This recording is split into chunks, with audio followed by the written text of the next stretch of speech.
كيفكم صبايا؟ شو أخباركم؟ اليوم إن شاء الله رح نعمل مع بعض الحلبة. تابعوا الفيديو وإن شاء الله رح تستفيدوا كثير وبتمنى إنه يعجبكم. رح نبلش هلا نحكي عن المقادير. رح نحتاج بهاي الوصفة 3 كاسات سميد. طبعا السميد اللي لازم تستخدميه هو سميد خشن، تمام؟ حصرا لازم سميد خشن. السميد الناعم بطلعها مثل المعجنة، فالأفضل إنك تستخدمي السميد الخشن. أنا هاي النوعية اللي استخدمتها متوفرة عندي.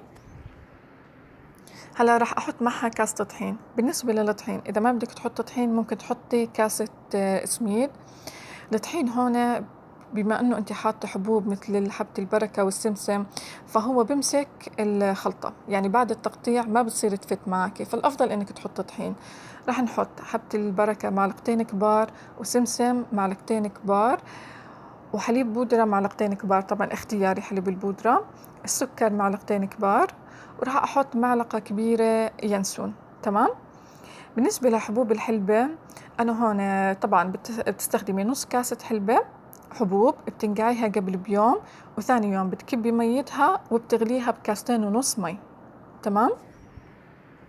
لازم تكبي ميتها حتى يطلع المرار من الحلبة وتحطي مي جديدة.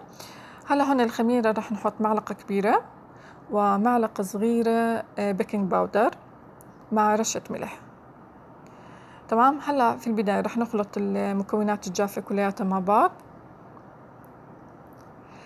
طبعا الخميرة ما بتحتاج انك تفوريها، بس حطيها مع المواد الجافة. هلا هون راح استخدم كاسة زيت زيتون، تمام؟ ممكن تستخدمي سمنة أو زيت زيتون زي ما بدك انتي. هلا بتحاولي انه تفركي المواد الجافة كلها بالزيت حتى نفتح السميد بالزيت. راح احكي هلا هون بالنسبة للعجن. راح نحتاج كاسة حلبة، طبعا لازم تكون عندك دافية لأنه حاطين خميرة حتى تفور معاكي. راح نحتاج بهذا المقدار كاسة واحدة، يعني لا بتزيدي ولا بتنقصي. هلا ممكن تطلع معاكي عجينة كاملة وممكن تطلع معاكي فيها شوية رخاوة عادي، لأنه السميد بيشرب، يعني بعد ما تتركيها ساعة ترتاح رح تلاقيها إنه شربت كل السوائل الموجودة وحتى بتعطيكي نتيجة أفضل. هذا بيعتمد طبعا على حسب نوع السميد اللي انت مستخدميته، في سميد بيشرب سوائل، في سميد ما بيشرب. طبعا أنا هيك طلع معايا تمام، لأن أنا بعملها كثير، مرة بتطلع عجين، مرة بتطلع شوي فيها رخاوة، بس كله نفس النتيجة. زي ما حكيت لكم كاسة واحدة. هيك بعد ما تركتها ساعة ترتاح رح أورجيكم إياها، تطلع طرية ما في أحلى منها. طبعا بالنسبة للحلبة ما بتحطي الحبوب كاملة، يعني ممكن تحطي منها 4 ملاعق أو 5 حسب انتو كيف بتحبوا طعم الحلبة في الهريسة، تمام؟ بالنسبة للينسون بيعطيها طعم حلاوة، يعني بغطي شوي على نكهة الحلبة. هاي للناس اللي ما بتحب تكون يعني ظاهرة كثير نكهة الحلبة. أول إشي هون بندهن الصينية، طبعا ما تنسوا تدهنوا الصينية بالزيت ومنمدها.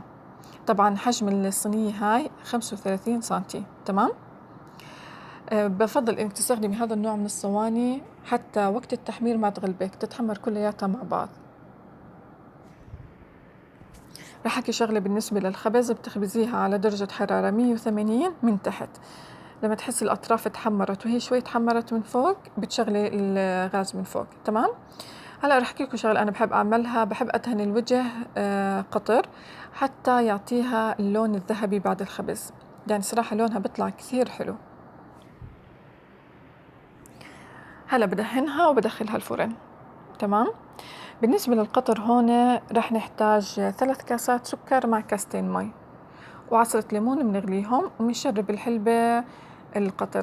لا تحكي لي كثير لأنه الحلبة بتحتاج قطر، لأنها ثاني يوم بتحسيها نشفت إذا ما حطيتي لها الكمية. ممكن تحطي 3/4 الكمية أول يوم، وثاني يوم ترجعي إنك تشربيها. رح أورجيكم الشكل النهائي.